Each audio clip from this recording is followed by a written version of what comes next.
जय श्री कृष्ण। श्री कृष्ण ने जब अर्जुन को कहा कि कौरव पक्ष के योद्धा, यहाँ तक कि द्रोण, भीष्म इत्यादि, इनको मारने के तुम कारण नहीं हो, यह सब तो मेरे द्वारा पहले ही मारे गए हैं, ऐसा जब उन्होंने वर्णन किया तो संजय धृतराष्ट्र को कहते हैं कि अब मैं तुम्हें बताता हूं कि अर्जुन की उस समय क्या स्थिति हुई। उसी का वर्णन हम आज के श्लोक में जानते हैं, जिसका वर्णन संजय ने धृतराष्ट्र को किया। संजय धृतराष्ट्र को कहते हैं कि एतत् श्रुत्वा वचनम केशवस्य कृतांजलि वेपमाना किरीटी नमस्कृत्य भूये एव आहा कृष्णम सा गदगदम भीत भीता प्रणम्य। कि जब अर्जुन ने श्री कृष्ण के मुख से अपने पितामह इत्यादि के नाश को सुना तो वह कांपने लगे। और ये स्वाभाविक भी है। हम संसार में भी क्या देखते हैं कि जब हम अपने प्रियजनों के नाश को निश्चित देखते हैं तो उस प्रियजन से संबंध रखने वाले लोगों की उस समय क्या स्थिति होती है, ये हम अच्छी तरह से परिचित हैं। तो अर्जुन भी सामान्य मानव की तरह है, और जब उसे ये ज्ञात हुआ कि ये गुरुजन, ये पितामह, ये मेरे भाई बंधु युद्ध में मारे जाएंगे, तो उनका शरीर इस सोच से ही कांपने लगा और उन्होंने कंप कपाते हाथों को जोड़ करके श्री कृष्ण को नमस्कार किया, और नमस्कार करके वह श्री कृष्ण को यह वचन कहने लगे, जिसे कि हम अगले श्लोक में पढ़ेंगे। परंतु इस श्लोक में सबसे महत्वपूर्ण शब्द है संजय के द्वारा अर्जुन के लिए किरीटी शब्द का प्रयोग करना।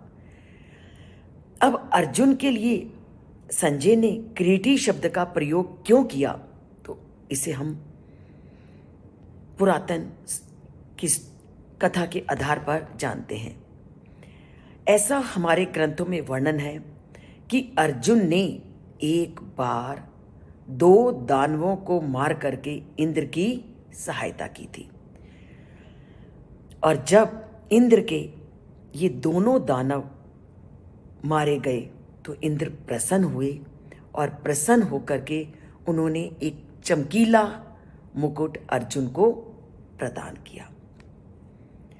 तो वह चमकीला मुकुट किस बात का प्रतीक होगा? वह चमकीला मुकुट इस बात का प्रतीक था कि युद्ध में पांडवों की विजय निश्चित है, और पांडवों के मस्तक पर यह मुकुट अब विराजमान होगा।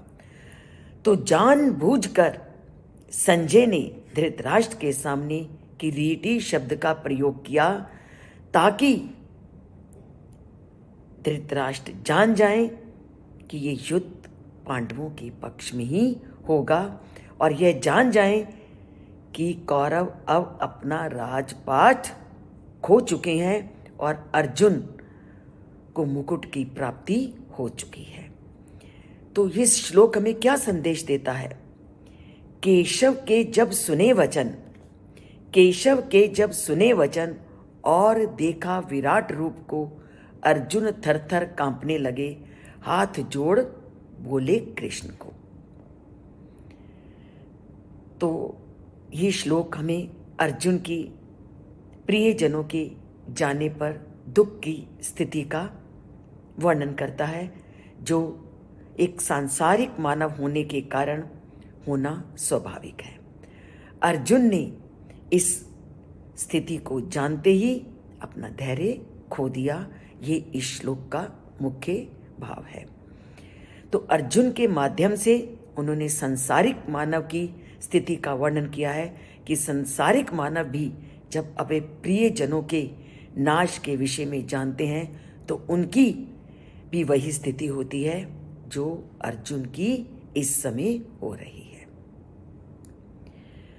तो हम भी उस परम पिता परमात्मा की शरण में जाएं, अंतिम समय में भी हमें सद्गति प्राप्त हो।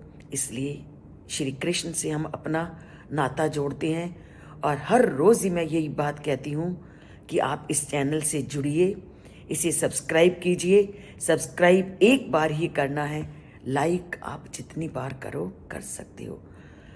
गीता के श्लोकों को लाइक करना भी उस परम पिता परमात्मा के प्रति हमारी भक्ति है। तो करते हैं लाइक और चैनल से जुड़ते हैं। जय श्री कृष्ण।